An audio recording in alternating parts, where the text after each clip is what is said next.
तो दोस्तों आज की बड़ी खबरें मुख्य ताज़ा समाचार लेके आए आपके लिए। चलिए फटाफट खबर शुरू करते हैं। उससे पहले चैनल को अब तक सब्सक्राइब ना किया हो तो फटाफट चैनल को सब्सक्राइब कर दे, लाइक कर दे, शेयर कर दे ताकि इसी तरह की खबर आप हर रोज़ देख सके। चलिए शुरू करते हैं आज की पहली बड़ी खबर।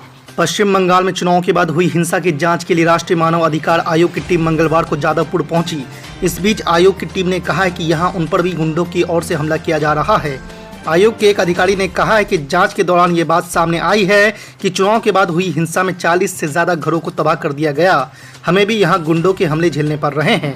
इस बीच आपको बता दें कि राज्यसभा सांसद दासगुप्ता ने एनएचआरसी के सदस्य राजीव जैन को खत लिखकर बंगाल की हिंसा को लेकर चिंता जताई है। दूसरी बड़ी खबर, राजधानी दिल्ली के रोहतास नगर इलाके में मंगलवार को कथित तौर पर उप मुख्यमंत्री मनीष सिसोदिया के सरकारी वाहन में तोड़फोड़ करने और उन्हें काले झंडे दिखाए जाने का मामला सामने आया है। मनीष सिसोदिया ने इस हमले के लिए भाजपा नेताओं और उनके कार्यकर्ताओं को जिम्मेदार ठहराते हुए उनके वाहन में तोड़फोड़ का आरोप लगाया है। हालांकि दिल्ली भाजपा ने मनीष सिसोदिया के इन आरोपों पर अभी कोई प्रतिक्रिया नहीं दी है। आपको बता दें कि जानकारी के अनुसार मंगलवार को रोहतास नगर में बन रहे एक स्कूल भवन का निरीक्षण करने पहुंचे दिल्ली के उप मुख्यमंत्री मनीष सिसोदिया का घेराव करते हुए भाजपा कार्यकर्ताओं द्वारा उन्हें काले झंडे दिखाए गए। इस दौरान कथित तौर पर कुछ लोगों द्वारा मनीष सिसोदिया गो बैक के नारे लगाते हुए उनके सरकारी वाहन और स्कूल में तोड़फोड़ भी की गई। वहां मौजूद पुलिसकर्मियों द्वारा किसी तरह से मनीष सिसोदिया को वहां से निकाल दिया गया। तीसरी बड़ी खबर, संसदीय मामलों की कैबिनेट कमेटी ने 19 जुलाई से 13 अगस्त तक संसद के मानसून सत्र की सिफारिश की है। ऐसे में पूरी संभावना है कि मानसून सत्र 19 जुलाई से 13 अगस्त के बीच चलेगा। वहीं कोरोना का तीसरी लहर की खबरों के मद्देनजर सरकार ने सभी सांसदों को सत्र शुरू होने से पहले वैक्सीन की दोनों डोज लेने की कहा है। आपको बता दें कि सूत्रों ने बताया कि करीब 1 महीने तक चलने वाले मानसून सत्र के दौरान 20 बैठकें होने की संभावना है।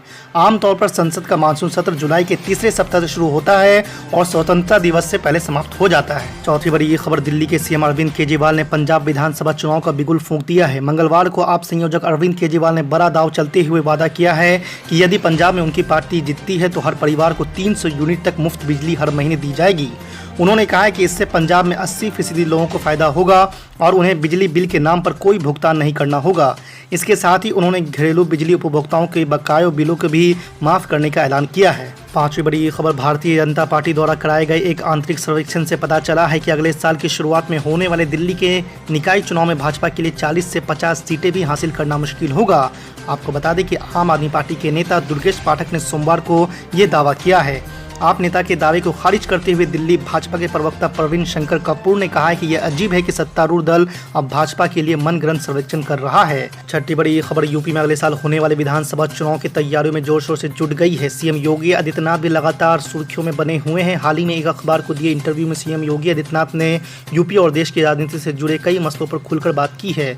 सूबे की सियासत में उड़ रही अफवाह पर सीएम योगी आदित्यनाथ ने कहा कि यूपी में 19 मार्च 2017 को हमारी जो कार्य पद्धति थी वही आज भी है। ये अफवाहें बार बार उठती है, हम लोग ना इन पर ध्यान देते हैं और ना ही इतना समय हमारे पास होता है कि हम अफवाहों का कोई जवाब दे सकें। सातवीं बड़ी खबर, बिहार में कोरोना वायरस के मामलों में लगातार कमी आ रही है। नीतीश सरकार पहले ही कई तरह की पाबंदियों में ढील दे चुकी है। ऐसा माना जा रहा है कि जल्द ही राज्य के सभी निजी और सरकारी शैक्षणिक संस्थानों को फिर से खोला जा सकता है। पहले चरण में इंटर से लेकर पीजी तक के शैक्षणिक संस्थान खोले जाएंगे। वहीं कॉलेजों ने भी अनलॉक की तैयारियां शुरू कर दी है। इस बीच बिहार के शिक्षा मंत्री विजय कुमार चौधरी का कहना है कि यदि कोरोना के केस कम होते रहें तो शैक्षणिक संस्थानों को 6 जुलाई से चरणबद्ध तरीके से खोला जाएगा। आठवीं बड़ी खबर, उत्तर प्रदेश में समाजवादी पार्टी और बहुजन समाज पार्टी दोनों ने ही असदुद्दीन अवैसी की पार्टी ऑल इंडिया मजलिस इत्तेहादुल मुस्लिमीन से दूरी बना ली है। दरअसल दोनों ही पार्टियां राज्य में अपने मुस्लिम वोट बैंक में एक और हिस्सेदार बनाना नहीं चाहती है। यही वजह है कि पश्चिम बंगाल की तरह ही उत्तर प्रदेश विधानसभा चुनाव में भी असदुद्दीन अवैसी दूसरे बड़े क्षेत्रीय दलों के साथ गठबंधन नहीं कर पाए।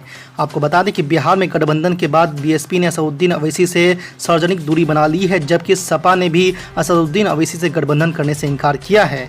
गौरतलब है कि यूपी में मुस्लिम वोट बैंक सपा और बसपा के बीच बढ़ता रहा है। राज्य में भाजपा से मुकाबले के लिए दोनों दल मुस्लिम वोट बैंक के प्रति अतिरिक्त प्रेम प्रदर्शित करने से कतरा रहे हैं। इन दलों को लगता है कि असदुद्दीन अवैसी को साथ लेने से जहां बहुसंख्यक वोटों का भाजपा के पक्ष में ध्रुवीकरण होने का खतरा बढ़ेगा, वहीं कुछ सीटें जीतकर असदुद्दीन अवैसी मुस्लिम वोट बैंक के नए हिस्सेदारी बनकर उभरेंगे। देखिए, लोग दूसरी पार्टियों को ये कह रहे हैं कि एमआईएम अगर चुनाव लड़ती है, अकेले चुनाव लड़ती है तो बीजेपी को फायदा होगा। ये सब बातें पुरानी हो गई। कई बार इस तरह की बातें उठी, हर इलेक्शन में बातें की जाती हैं। हकीकत ये है कि आप एक तीर से कई बार शिकार नहीं कर सकते, आपको तीर बदलना होगा। ये जितनी पार्टियां इल्जामात लगा रही हैं MIM के ऊपर, चाहे वो कांग्रेस हो, चाहे सपा हो, चाहे कोई और पार्टी हो, चाहे कोई और पार्टी हो, दरअसल ये सब एक दूसरे पर भी यही इल्ज़ाम लगा चुके हैं। जब ये साथ होते हैं तो दोस्त होते हैं, और जब ये अलग अलग चुनाव लड़ते हैं तो ये एक दूसरे पे इल्ज़ाम लगाते हैं कि फलां की वजह से बीजेपी जीत गई, फलां की वजह से बीजेपी जीत गई। मैं सिर्फ एक गुजारिश कर रहा हूं कि मजलिस-ए-इत्तेहादुल मुस्लिमीन से इस बात की दहशत रहती है कि मजलिस सवाल बहुत पूछती है। आज जो एक बड़ा सवाल है वो ये है कि जब 2012 के चुनाव से पहले समाजवादी पार्टी का मैनिफेस्टो जारी हुआ था, चुनावी घोषणा पत्र, उसमें अखिलेश जी ने कहा था कि चुनाव जीतने के बाद मुसलमानों को 12% आरक्षण दिया जाएगा।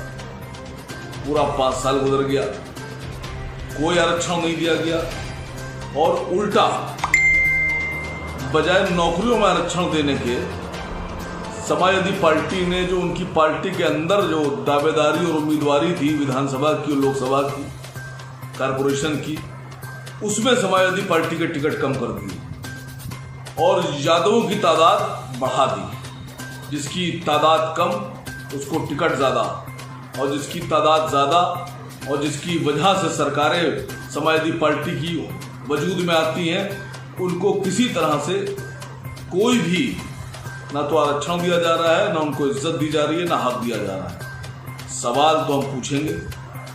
मजलिस-ए-इत्तेहादुल मुस्लिमीन के तमाम लोगों से मेरी गुजारिश है कि समाजवादी पार्टी के सभी लोगों से, चाहे वो जिले के लोग हों, नगर के लोग हों, वार्ड के लोग हों, प्रदेश के लोग हों, राष्ट्र के लोग हों, जहां इनकी मीटिंग लग रही हो वहां इनसे सवाल कीजिए कि कहां है हमारा आरक्षण, कौन सा आरक्षण दे रहे हैं आप? आपने वादा किया था, आपने आरक्षण क्यों नहीं दिया?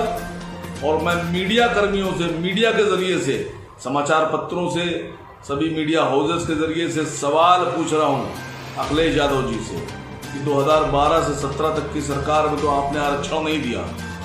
मैं ये जानना चाहता हूं कि क्या ये जो नया घोषणा पत्र आप जारी करने जा रहे हैं अभी 2022 के चुनाव के लिए, क्या इस चुनाव में आप फिर से ये वादा करेंगे मुसलमानों से कि आप मुसलमानों को अगली सरकार अगर बनती है तो क्या उसमें आप आरक्षण देंगे?